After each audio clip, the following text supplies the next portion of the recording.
शिवराय सर्वांना. आज आपण एक महत्त्वाचा मुद्दा घेऊ. सरपंच मंगेश साबळे यांचा. सरपंच मंगेश साबळे छत्रपती संभाजीनगरमधील एक सरपंच आहेत, ज्याचं नाव महाराष्ट्रभर गाजलेलंच असतं. सरपंच म्हणून जी जबाबदारी महाराष्ट्रातील सर्व सरपंचांनी केली पाहिजे, त्याचं एक उत्तम उदाहरण म्हणजे सरपंच मंगेश साबळे आहेत. तर काल त्यांना एक नोटीस आली छत्रपती संभाजीनगरच्या IPS अधिकाऱ्यांकडून. त्यांना जालना जिल्हा आणि छत्रपती संभाजीनगर जिल्ह्यामधून त्यांना तडीपार करण्याची त्यांना नोटीस आलेली आहे. आणि याचं कारण पुढच्या काळ आपण महत्त्वाचं बघू. तर त्यांना तडीपार कशासाठी करण्यात आलेलं आहे की त्यांनी बेकायदेशीरपणे खंडणी वसूल केली. हा खोट्या आरोपानुसार खोट्या गुन्हा दाखल करून त्यांच्यावरती ही तडीपाराची कारवाई केलेली गेलेली आहे. ही तडीपारची कारवाई त्यांच्यावरती आंदोलन केल्यामुळे केलेली नसून त्यांच्यावरती हे खंडणीचे खोटे आरोप, खोटे जबाब घेऊन टाकलेले आरोप हे केलेले आहेत, असं सरपंच मंगेश साबळे यांचं म्हणणं आहे. आणि त्याच्यामध्ये कोणतेही पुरावे न घेता त्यांच्यावरती ही कारवाई करण्यात आलेली आहे. तर कारवाई करण्याचं हे एक मुख्य कारण नसून तर कारवाई करण्याचं मुख्य कारण आहे की त्यांनी विचारले गेलेले प्रश्न,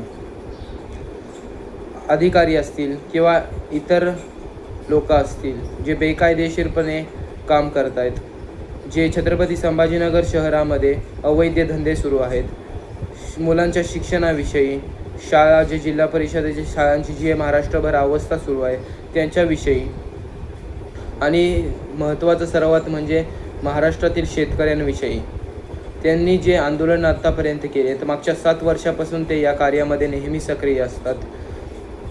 या कार्यामुळे याचं बक्षीस म्हणून राज्य सरकारने छत्रपती संभाजीनगरच्या अधिकाऱ्यांमार्फत त्यांना 2 जिल्ह्यांमधून तडीपार करण्यात आलेले आहे.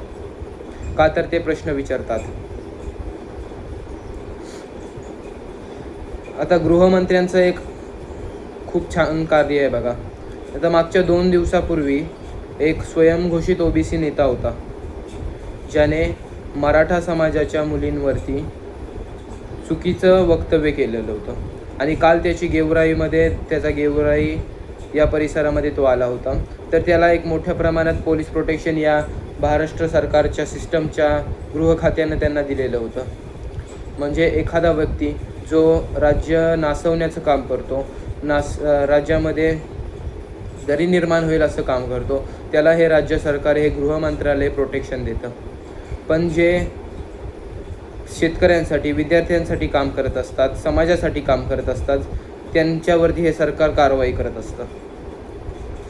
तर आता पुढचा महत्त्वाचा मुद्दा म्हणजे आता छत्रपती संभाजीनगर आणि जालना जिल्ह्यामधून सरपंच मंगेश साबळे यांना तडीपारची नोटीस आली आहे. ते तडीपार झालेले आहेत. याच्यानंतर पुढे काय होईल? तर असं सरपंच मंगेश साबळे यांच्या म्हणण्यानुसार ते महाराष्ट्रभर दौरे करणार आहेत व सर्व एक सरपंचांची त्यांची पूर्ण सरपंच टीम काम करणार आहे याच्यामध्ये, सर्व सरपंचांना एकत्र करून. आणि या समाजाच्या कार्यामध्ये ते कोणतीही अडचण त्यांना येणार नाही अशी ग्वाही त्यांनी दिलेली आहे. आणि याच्यामध्ये एक महत्त्वाचं वक्तव्य सरपंच मंगेश साबळे यांनी केलेलं आहे की छत्रपती संभाजीनगरमध्ये एक मनोज जरांगे पाटील यांच्या विरोधामध्ये एक मोठी बैठक झालेली आपल्याला पाहायला मिळते, असा त्यांचा एक महत्त्वाचा मोठा आरोप आहे. आणि याच्यामध्ये मुख्यमंत्र्यांचे OSD सुद्धा त्याच्यामध्ये कार्यरत असणे असा त्यांचा मोठा दावा, आणि ते पुराव्यासकट, ते सर्व फोटोसकट त्यांच्याकडे आहेत, असा एक महत्त्वाचा आणि मोठा दावा सरपंच मंगेश साबळे यांनी केलेला आहे. आणि याचे पुरावे नक्कीच त्यांनी मनोजदादा जरांगे पाटील यांच्याकडे सुपूर्द केलेच असतील. आता पुढच्या काळात बघण्यास महत्त्वाचं ठरेल की या जे समाजासाठी लोक काम करतात त्यांना पुढच्या काळात अजून कसली सरकारकडून बक्षिसं मिळणार आहेत.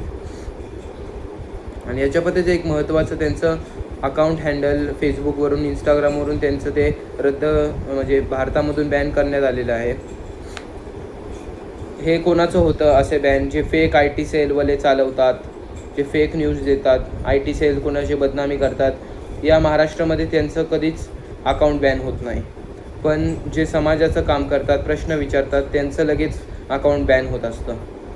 मग आपले त्रिशूळ भाऊ नांदेडचे असतील, त्रिशूळ पाटील, त्यांचं झालं, त्यांनाही नोटिसा आल्या.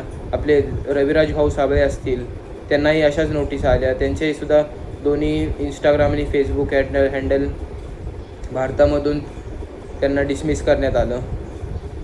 पण जे fake news I T cell चालवत असतं, त्यांच्यावरती आत्तापर्यंत एकसुद्धा कारवाई नाही.